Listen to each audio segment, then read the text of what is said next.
Hey guys, John Mark here. I wanted to give an explanation, further clarification video about RTM and diagnosis code.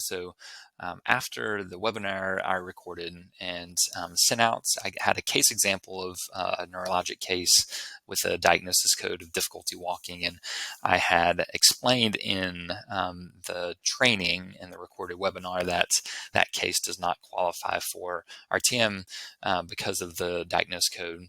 After that webinar, I consulted further with billing and coding experts, and they explained that that to qualify for RTM, it is not based off of diagnosis codes, but ultimately what you need is somebody that has musculoskeletal issues. So what we're looking for is just something to support in the documentation is a patient with musculoskeletal issues such as weakness, loss of range of motion, stiffness, atrophy. These types of things would support a musculoskeletal type of condition and issues, and thus these types of patients would qualify for, and let me say that clearly, they would qualify for RTM. So just wanted to clarify that. A few people have asked me cases such as lymphedema.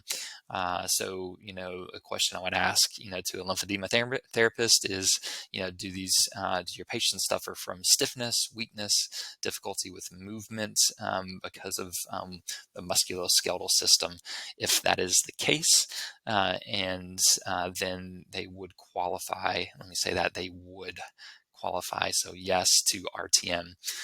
So somebody else, a speech language pathologist, asked me about aphasia, and I'm not on an SLP. I don't work with aphasia. So again, I asked this SLP, it's like, so are you working with something involving the musculoskeletal system with these types of patients? And she was not able to give a definitive answer if she was because of the condition of aphasia. So that specific type of patient is questionable, and I recommended to this individual that if they can't support that they're working on a musculoskeletal system type of issues with this patient, then it would likely not qualify, but that they could further consult with a billing and coding expert for clarification of that case. So I just want to give an explanation of updated information and clarification concerning RTM eligibility for your patient. So by and large, under the current definition and understanding, I would expect that most all of your patients would qualify, again, because you're dealing with musculoskeletal issues. So thanks guys, thanks for listening. I'm happy to clarify that.